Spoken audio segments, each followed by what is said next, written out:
Good evening বন্ধুরা, সবাই নিশ্চয়ই ভালো আছো, আমরাও ভালো আছি। এত গরম পড়েছে না, দেখো প্রচণ্ড হয়ে যাচ্ছে। সব চারিদিক ডাস্টিং করেছি, সারাদিন খুব বিজি ছিলাম।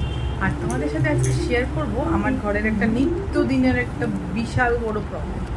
কি করে রাম্বোটা দেখো, আমি যখন ক্লিন করি, আমি যখন পরিষ্কার করি, কিছু না কিছু তো ওর অ্যাক্টিভিটি আছেই। তো চলো তোমরা পুরোটা দেখতে থাকো, আর ভিডিওটা ভালো লাগলে please like, comment, share and subscribe my channel.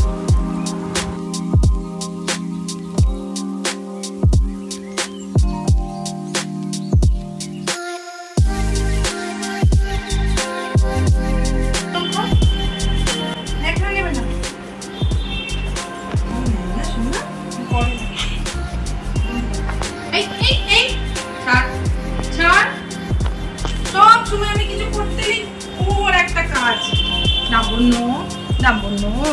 Dusting করি, শোনা ডাস্টিং করি, দাও। এরম করে না, হ্যাঁ, গুড বয়। ও কিন্তু চুপ করে একটা জায়গাতেই বসেছিল। এবার দেখো, যেই আমি চাদর পাতা স্টার্ট করলাম আর ওর শুরু। ও কোন দিক দিয়ে আমাকে ফলো করছে দেখো, কন্টিনিউয়াসলি। কিছুতেই আমি পারবোই না, আমি যত চেষ্টা করব। আর কি, এক একদিন তো টেনে টুনে ছিঁড়েই দেয়। আজকে দেখো এই যে উঠে গেল। কত কষ্টে সৃষ্টি, যেন ওর পেছনের পাগুলো জীবনে নাড়াতে পারে না, এত কষ্টে সৃষ্টে উঠলো। এবার ও পুতুলটাও এনেছে, এমনি একা আসেনি। এই যে মুখে করে পুতুল এনেছে, এবার ওটাকে নিয়ে খাটের মধ্যে বসে যাবে। এটা আমার হচ্ছে নিত্য দিনের একটা কাজ। রোজ দিন রাত্রেবেলা শোয়ার আগে তো ঝেড়ে ঝুড়ে একটু চাদরটা পাততে হয়, কারণ অনেক ওর লোম টোমও লেগে থাকে। কিন্তু দেখো, কিছুতেই আমাকে দেবে না।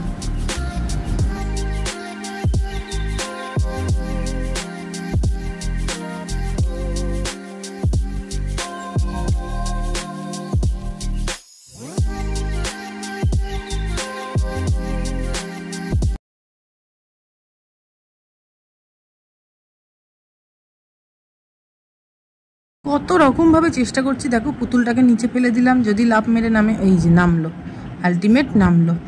এবার আমি তাড়াতাড়ি করে এটাকে পেতে নিই, কিন্তু দেখো কি হতে চলেছে। ওই যে আবার এসে গেছে।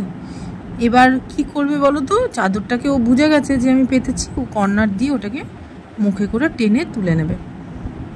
আর এই ধস্তাধস্তি আমার রোজ দিন চলতে থাকে। ঘুমাবে তো না, 10:30 পর্যন্ত এই যুদ্ধ আমার সাথেও করে যাবে। কিন্তু খুব মিষ্টিও লাগে, বেশি বকতেও পারি না, এত কিউট মুখটা। তাই আর কি করব, চাদর পাতার ঝামেলা ত্যাগ করে এবার আমরা দুজনে মা বেটায় আদৌ স্টার্ট করে দিলাম। এই যে সবাই দেখো, চাদর পাতার আমার কি অবস্থা হলো। হাফ চাদর এদিক ওদিক, আর এই যে আর পুতুলটার অবস্থা কি করেছে দেখো। এই তুলো পেটের থেকে বার করলাম, মুখের থেকে। এই যে কি দুষ্টু। তাহলে আমি কি করি বলো তোমরা? একটা কাজ আমাকে করতে দেয় না।